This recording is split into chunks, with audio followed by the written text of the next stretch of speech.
Good morning. Now we are moving into chapter 7, unit 2, which will deal with the market failures. I think in unit 1 you saw what are the functions of the government, where will the government interfere. Now we are going to see what are the reasons that the government is actually interfering. This is the market failure or the government intervention to correct the market failure. What are the things? So the first one is the concept of market failure. Is it? There are two types: complete market failure, partial market failure. One particular question is possible here. Okay, so why do markets fail? So here when you see the reasons, there are going to be market power. The question basically in this lesson, the question will come about externalities mostly, negative externality, positive externality, etc. And they might give you an example and ask you what kind of an externality is it. They might ask you even about market power. So monopoly power is actually market power where the competition doesn't exist. Then you have externalities. Here there is production consumption externality, production negative externality. Then you have negative consumption externality, negative things. So here the externalities are the costs. What are exactly externalities? Whenever you don't pay the price for the economic or the ecological damage you are doing, but it is affecting third parties, like a spillover effect. Is a neighbor. This one question is possible, where spillover effects, neighborhood effects, third party effects, side effects. So they might ask a question as which one is not a name given to externalities. They will give rollover effects, neighborhood effects, third party effects and side effects. Rollover effect is wrong. So you should know that is not a name given to externality. One question is possibility there. Definitely externalities, one question is confirmed. It can be on consumption. They might give you an example. Smoking cigarettes in a public place, causing passive smoking, is an example of consumption externality affecting consumption, or consumption externality affecting production, consumption externality affecting positive consumption. It's a negative consumption externality.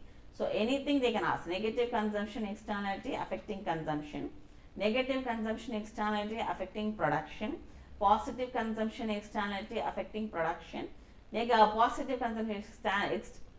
consumption externality affecting consumption. Either thing, the answer is negative consumption externality affecting consumption. So here, playing a radio loudly, they might give you an example and ask you what kind of a consumption is it. Whether it's a negative consumption externality affecting consumption, or negative consumption externality affecting production, or is it a positive consumption externality affecting consumption, or a positive consumption externality affecting production. So any options they will give, but the example might differ. Okay, so here it can be anything they can ask. They can ask another question. So externality is a very important topic that you need to cover when it comes to question answers. Please study this. They will always ask you a question, and then an example they will give you, or a scenario they will give you. On that scenario, you would have to identify what kind of an externality is it. Like I gave you the example of smoking cigarettes in a public place. So there is something called as a social cost and what is a social cost? I'll just very briefly explain this. Social cost is a private cost plus the external cost. Private cost is my thing in producing the product. External cost is what damage am I causing to people who are not even involved in the production of that. Say this is a pollution. Pollution is a major example that comes up in this. Okay. So then we come to something called as public goods. What are public goods? Please understand, memorize this name called Paul Samuelson. He was the one who talked about this one. What are public goods? See, Paul A. Samuelson introduced the concept of collective consumption good in his path breaking. They may not ask you about the paper, but they will ask who introduced the concept of collective consumption good. So that is Paul A. Samuelson. You would have to memorize that name. The question might pop up in your exam. So what are public goods? Difference between that. So what are public goods? So you have in public goods, what is not a quality of a public good, they might ask. So they might ask individual in nature. Supposing I give you 4 options. What is the quality of a public good? Collective in nature, excludable, indivisibility, and think. Here excludable is wrong. It is non-excludable. In consumption of a public good, you cannot exclude others from consuming it, like street lights. I paid with my taxes. But I can definitely not tell a beggar, see, this is paid with my taxes, you can't sit here and enjoy that light. So it is non-excludable. Indivisibility, meaning I can enjoy that street light as much as another person, B, C or a D or even a dog can enjoy that light. No issues. There is indivisibility. One person consuming it will not reduce the consumption of another person consuming it. So supposing I am going to face a question like this. So then I will ask which is not a quality of a public good. So I will put collective in nature, excludable, indivisibility, and then all this non-rivalrous. So when you see this indivisible, all these questions, the wrong answer, which is not a part of the or a characteristic of public good, you people have to write excluded. So that is how the questions will come up in this. Of course, the major, if I am going to cover the topics, I would probably say asymmetric information is a surefire shot of you people getting a question from asymmetric information. They might give you all these questions, all these examples. They might use other examples of what are the, supposing I am going to say, a used car seller knows more about the vehicle quality than the buyer. I can phrase it differently or give you a question that is more case study based question. Like Vinay is selling his car to Abhay, but his car has a very bad engine and his carburetor is not working all that well. But what particular thing is happening here? What is the imbalance that is happening here? They might give you moral hazard, asymmetric information, externality, and market power. Out of the 4, the actual answer will be asymmetric information. Asymmetric information is where always the seller will know more about what he is selling than the buyer, except in the case of insurance. That's the only thing that stands out, because here I know my health better. I am the buyer of the insurance. I know my health better and not the person who is selling the insurance. In that case, it slightly deviates. So you have to take with this and you would have to understand that it happens to be asymmetric information. So please understand this. It has to go through that. So then you have adverse selection also. And what is asymmetric information? What is adverse selection is based on that asymmetric information. What is the hazard that is happening in that? That also is a question that is probable here. In this lesson, externalities is a surefire shot.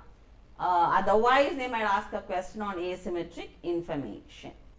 And then there is a question on adverse selection, and when you come to this government intervention to correct the externalities, so they might ask you a question on what are the different kinds of price, how do you do it, how do they correct, and the measures that they include to correct the market power.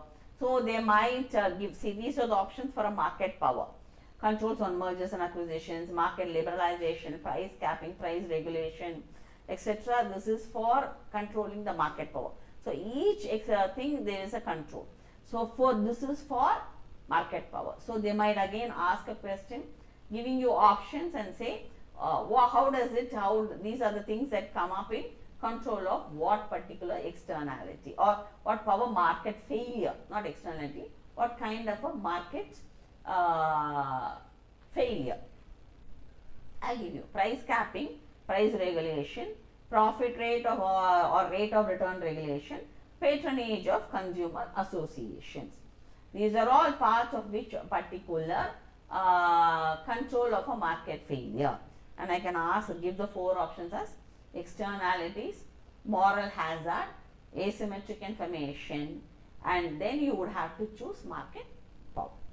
So 1 minute, I will pick up my pen, which I had actually dropped, which is causing me to scroll very badly. So here this is the thing that has to happen. And supposing you are going down, if you see all this is an externality. How do you control? So which is not a part of controlling an externality.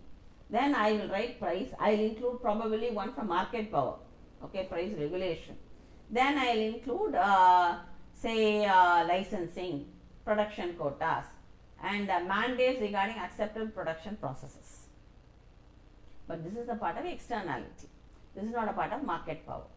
Supposing I phrase the question this way, which is not a part of limiting the externalities that happen in an organization or in the economy. If I phrase the question, I will give you 4 options. But one option I am actually taken from market power, price regulation. But here I will grade the other 3, like licensing, production quotas, and mandates regarding acceptable production processes. Now you should take the answer which is not a part of that externality or correcting negative externality. You have to choose price regulation. So here the thing is, how do I out of the 4 options, 1 of 3 options are correct. 1 option happens to be not included in correcting a negative externality. I can phrase a question that way also. And this Pijovian tax, please memorize his name. What is a Pijovian tax? And that also a question is possible. Pollution taxes and buying of permits, etc. Correction of subsidies. So government intervention in the case of demerit goods. How do I do it? And so again I may ask a question based on these, and it can go on. So mostly in this particular lesson, the 3 top topics I would pick up are externalities. It can be anything, like I gave you an example. Externalities is a surefire question. If they don't ask that, they would probably ask on asymmetric information, which leads to adverse selection and moral hazard. Adverse selection happens to be when you choose wrongly because of your lack of information. Moral hazard is when you withhold deliberately the information causing harm to the other person. That is a moral hazard. You withhold it deliberately. Because of doing that, you are causing a moral hazard where you are not being morally right in doing so. These questions are sure. Definitely they are sure. Market power you may get, but externalities and things are the mostly they will be covered. Asymmetric information, I think, and it was created by a man called Akerlof. And in this chapter, these are the questions you would have to come and how you should approach it. Thank you very much for listening to me. I'll get back to you with the chapter 7, unit 3 later.